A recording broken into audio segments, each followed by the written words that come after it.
귀한 찬양을 감사드립니다. 우리 옆에 계신 분과 이렇게 인사하겠습니다. 우리의 기도는 응답됩니다.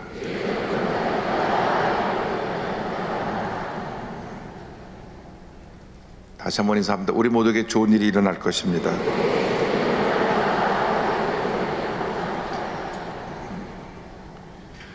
오늘 주님께서 가르친 주기도문을 가지고 6번째로 오늘 말씀 나눕니다. 하나님께서 죄인이며 실패자의 인생을 변화시켜 주시는 은혜를 우리는 오늘 말씀 가운데서 함께 생각하기 원합니다. 모든 사람이 죄 가운데 태어나서 죄 가운데 살다가 죄 가운데 죽어갈 그런 운명의 삶을 살고 있습니다. 죄에서 자유로울 사람은 한 사람도 없습니다. 아이들에게 거짓말하는 것을 안 가르쳐도 아이들이 거짓말을 합니다.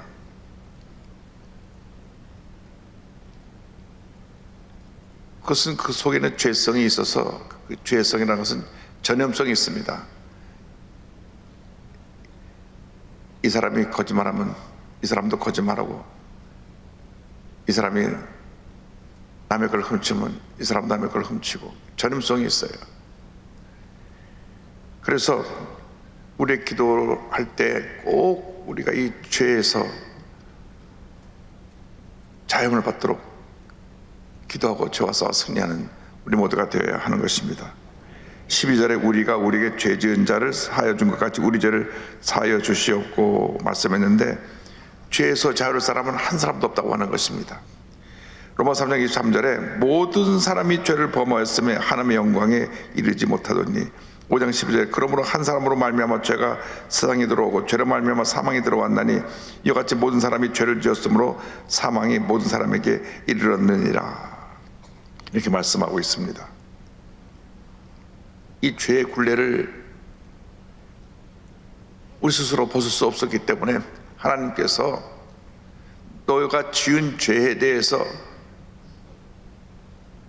죄 값을 치러야 된다. 그래서 구약 4천년 동안 사람이 죄를 지었을 때 죄 없는 짐승이 피를 흘려 대신 죽어야 했습니다. 이 피해 제사가 예수님의 십자가로 완성이 되었어. 이제는 예수님의 십자가 벌의 능력을 의지할 때 우리는 죄사함을 받을 수 있게 되는 것입니다.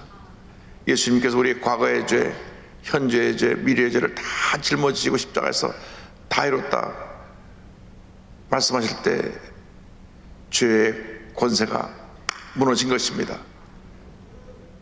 저주와 질병과 사망의 권세가 무너진 것입니다. 그래서 이제는 예수님 십자가의 능력을 의지해서 우리가 지은 죄에 대해서 진심으로 회개할 때 하나님께 용서를 받게 되는 것입니다. 회개라는 것은 돌아서는 것입니다. 후회하고 뉘우치는 것이 아니라 완전히 돌아서는 것입니다. 늘 거짓말하던 사람이 거짓말을 안 하는 모습으로 돌아서는 것입니다. 도벽에 있어서 늘 남의 걸 훔치는 사람이 돌아서 다시는 훔치지 않는 것이 그것이 회개입니다. 하지 말라고 한 것을 내가 또 잘못했네 하고 뉘우치며 돌아서 또 하면 그것은 안 됩니다. 돌아서서 다시는 그 길로 가면 안 되는 것입니다. 우리는 죄와 싸워 승리해야 되는데 예수의 보혈의 능력을 의지해서 우리는 죄와 싸워 승리할 수 있게 되는 것입니다. 요한일서 1장 9절에 만일 우리가 우리 죄를 자백하면 그는 미쁘시고 의로우사 우리 죄를 사하시며 우리를 모든 불에서 깨끗하게 하실 것이요, 이렇게 말씀하고 있습니다.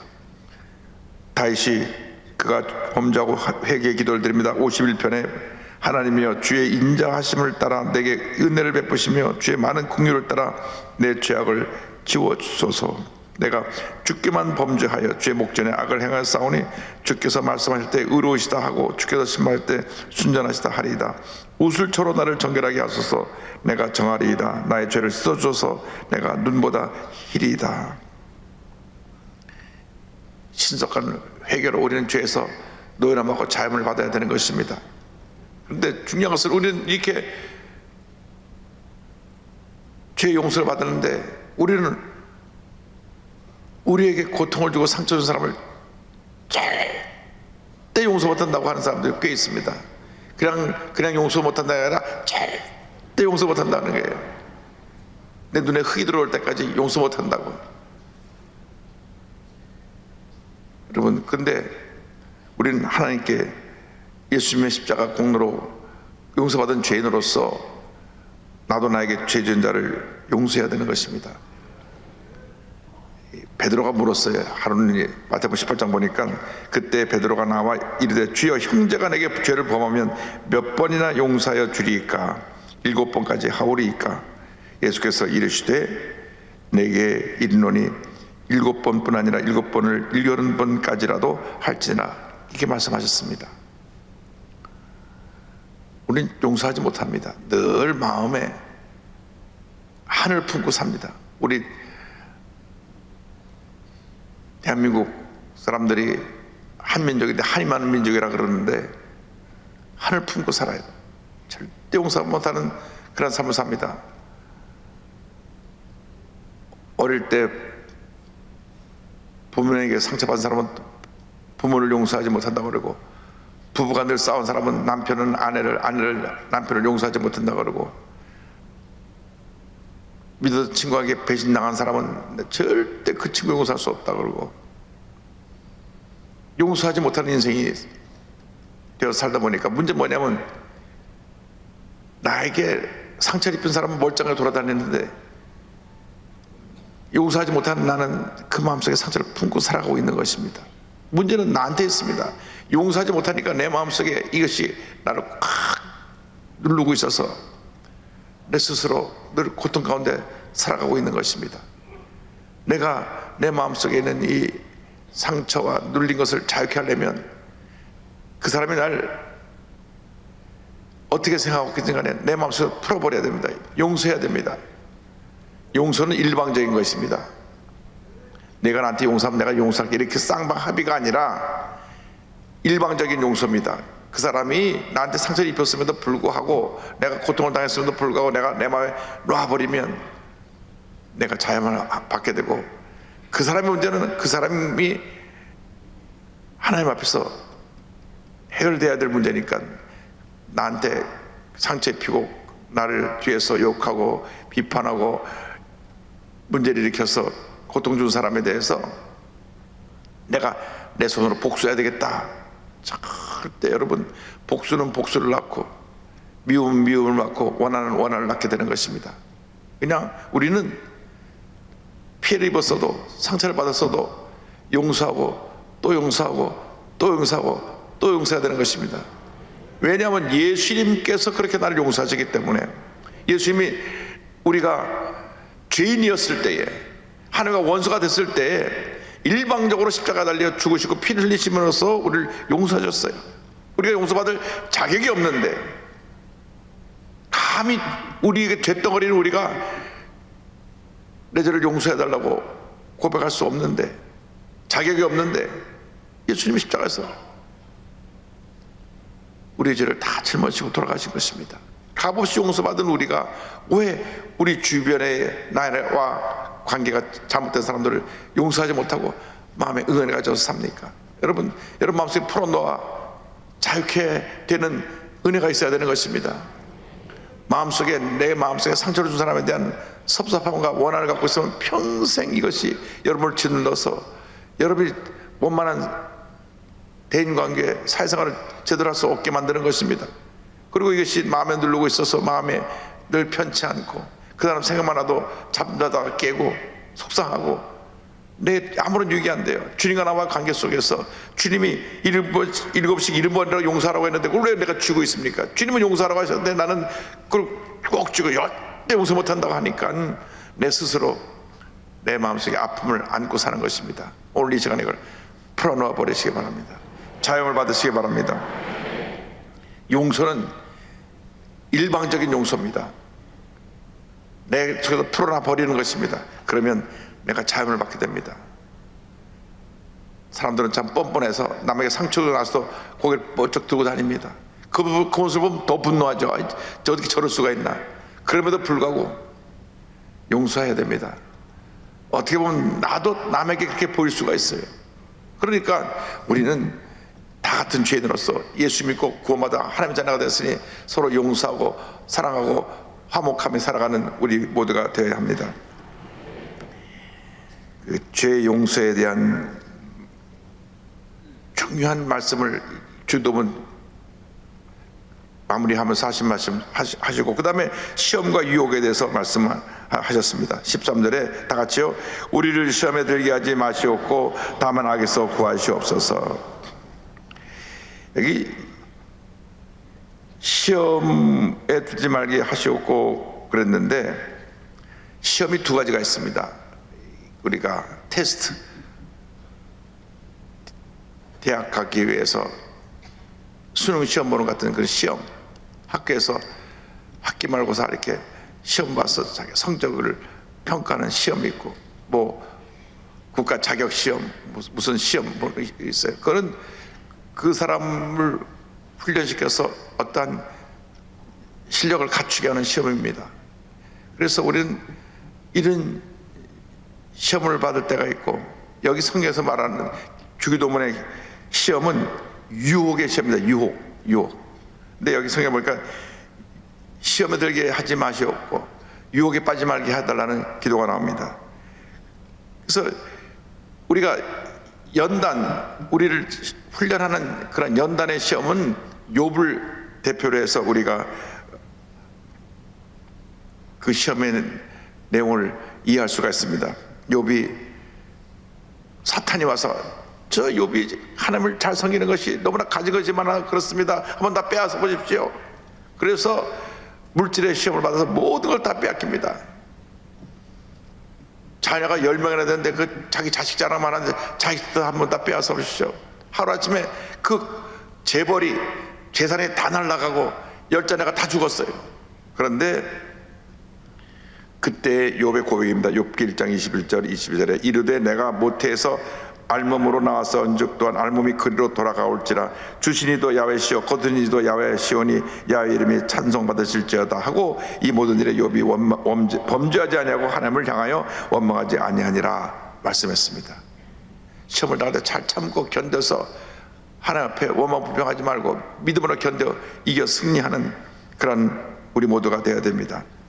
그래서 이 연단의 시험을 잘 참고 견뎌야 되고, 유혹의 시험을 당한 요셉을 봅니다.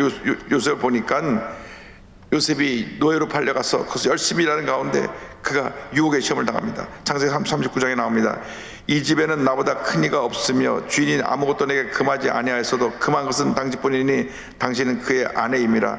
그런즉 내가 어찌 이 큰 악을 행하여 하나님께 죄를 지으리까. 그 여인이 요셉이 그의 옷을 자기 손에 버려두고 도망하여 나감을 보고, 이 요셉은 젊고 얼굴이 잘생겨서 사람들이 볼 때 무엇 하나 흠이 없고 그냥 젊은 여성들이 한번 보면 눈이 휘둥그러지는 그런 모습이었는데, 이 주인 하나님이 자꾸 유혹을 하는 것입니다. 유혹을 하는데 이 요셉이 분명히 말합니다. 하나님 앞에서 내가 어떻게 죄를 지을 수가 있습니까? 나는 그런 죄를 지을 수 없습니다. 근데 계속해서 또 유혹하고 또 유혹하고 또 유혹하고 또 유혹합니다. 사실 젊은 사람이 당하기 참 힘든 그러한 유혹이었습니다. 왜? 자기도 젊죠. 또 자기한테 모든 걸 다 맡겨서 그 집의 모든 걸 관리하고 있고, 자기가 맘만 먹으면 얼마든지 그 유혹에 빠질 수가 있는데, 이 주인 하나님이 유혹하다가 안 되니까 모든 사람을 다 밖으로 나가서 일하게 만들고 혼자만 남겨놓고 요셉을 부릅니다. 요셉이 거절하니까 옷을 붙잡았어요. 옷을 버려두고 달아났습니다. 그래서 이 여인이 분노해가지고 남편한테 거짓말합니다. 누명을 씌웁니다. 사람들이 악하면 남에게 누명을 씌워요. 이 저 못된 놈이 날 몹쓸죄를 하러 들어오려고 해서 내가 옷을 붙잡았더니 도망갔습니다. 그 옷이 증거물이 되어갖고 물어보지도 않고 그냥 감옥에 집어넣어버렸어요. 그래서 제가 늘 하는 말이 있습니다. 들고 튀어라. 그 놔두고 튀니까 잡혀 들어간 거예요. 그런데 그를 징검으로 놔둔 것도 그것도 하나님의 은혜예요. 왜냐하면 감옥에 간 바람에 왕의 신하를 만났고, 왕의 신하를 만났기 때문에 왕의 신하의 꿈을 해몽해주고 결국 애굽의 총리 대신이 됐으니까 억울한 일 당해도 참고 견디면 하나님이 억울한 일 다 모든 누명을 벗겨주시고 더 높여주시는 것입니다.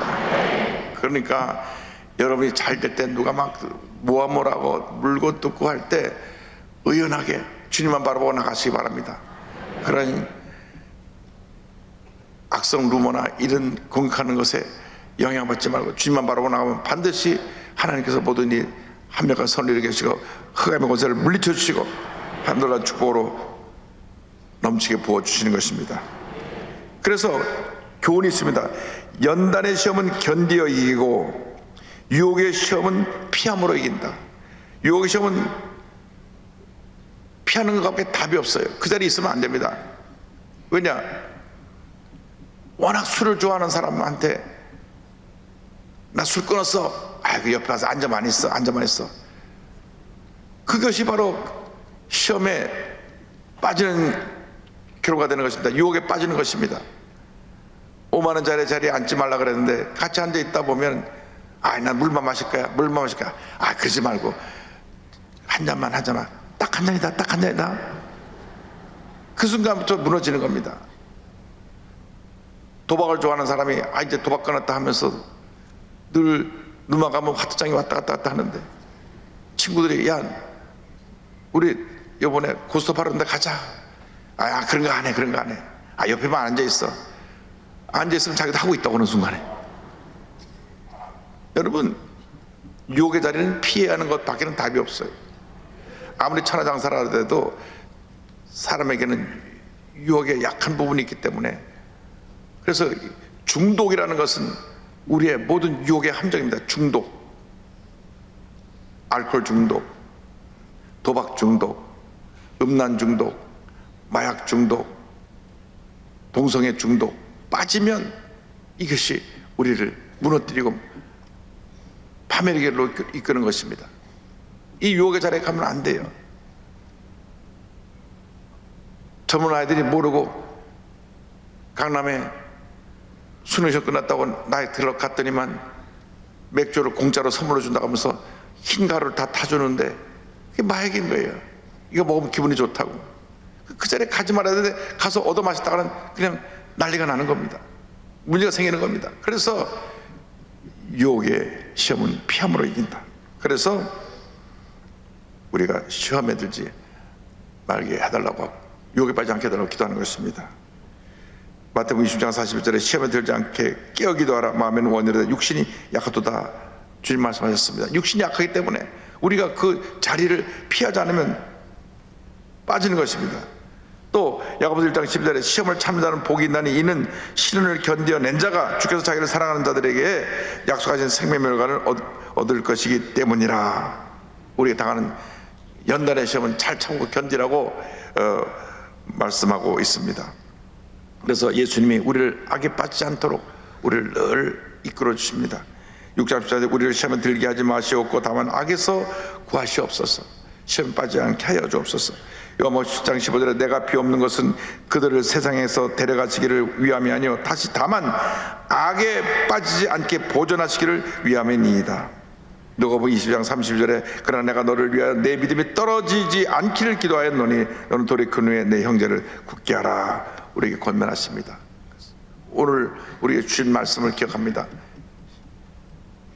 유혹의 시험은 피하여 이기고 연단의 시험은 견뎌 이긴다.